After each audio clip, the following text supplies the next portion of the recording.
Hi everyone. So will ChatGPT give us a lesson in education?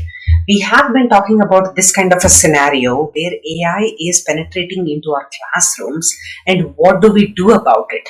How do we teach our children the right way to use AI for our benefit and not for our detriment? Here again, there are people from both sides of the debate who are having a good conversation, and I just love this article here. I will also post a few of the supporting articles that I have been writing about AI in the classrooms. So let's check this out. So freeing human teachers for one-to-one interactions. Definitely for me as an advantage, I will see that my time will be freed up a lot because there will be a lot less overhead. I can ask ChatGPT to write a reply to a parent and then quickly edit it and send that reply off. Especially if a parent is writing about a concern about their own child, about concern about the curriculum or what are the next steps for their child as far as testing goes or anything. There are some templates that I can generate and I can use those to speed up my admin tasks. Okay, so definitely I see an advantage here, but let us get into the nitty-gritties of how to establish the ethics and the use cases and the appropriate methods to use AI for an advantage. So here the biggest problem that teachers were facing with AI is turn to pen and paper exams after students were caught writing essays. So I just highlighted this. The biggest problem that we are facing as teachers is obviously cheating. But cheating, the academic dishonesty, is an extremely bad offense, and especially in colleges, it can lead to the child's expelling. So here, what has happened is chatbots are writing the essays for children and they're submitting them as homework, right? So that is the biggest issue that we have faced as teachers. So what are school districts doing on their devices? They are blocking access to all these generative AI content.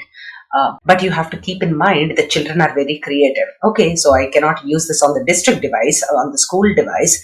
I'll just Google it on my phone or on my home computer, right? So there are so many different ways that kids can figure out a way to do things, especially if they are asked not to do it. So let us look at what happened. Seattle schools had moved to restrict ChatGPT 4 from their district-owned devices. Okay, because their claim was generative AI makes it possible to produce non-original work and the school district requires original work and thought from students. Absolutely. Then what happened is everybody who was restricting it in schools started to backtrack on it, because the point is AI is here to stay. Okay, so whether you like it or not, AI is here to stay and it is going to continue to keep making changes exponentially in our lives.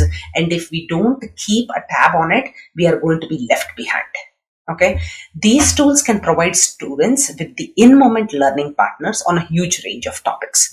So here it is, right? If I am busy with a few students in my class, those of the kids who are done with the classwork, I ask them to move on to another research topic. I ask them to produce some content based on all the discussions that we have been having so far. It is okay for them to then approach apps like ChatGPT to be able to research further and come up with the points for critical analysis later in class. So this is what it is, right? You can use it as a boon or it can become a bane if you don't know the appropriate and the right use of it. And that is where we teachers have to step in to help our students. So here, look at this. It is useful for non-native speakers seeking insight into how to correctly incorporate words and phrases in the real world settings. Those of us whose primary language is not English, or they are not comfortable with understanding a few nuances with the language or anything, it's very easy to generate whatever content they're trying to generate using a little bit of help with the AI. So here, for teachers, personalized lesson plans and other resources geared to the needs of individual students while assisting with grading and other mundane tasks. We are talking about the admin tasks at the beginning of this episode. So here, for me, there are a lot of children with differential learning skills in the classroom. Some of them, so I prepare 3 to 4 different tasks for them in a 1-hour classroom. right? So some of the kids actually end up finishing that in less than 15-20 minutes. What do I do with those kids who are already done with the challenges that I've asked them to do? So I then give them, I try to level them up with giving them assignments where they have to go and do some research work and produce more content, or try to problem solve things that we have been talking about in class. So the point is, if you are able to explain to the child the context in which we are using AI, focus on more creative thinking and critical analysis. That is what we have to do, because blindly following what AI is throwing back at us is the most dangerous thing that a child or a teacher can do.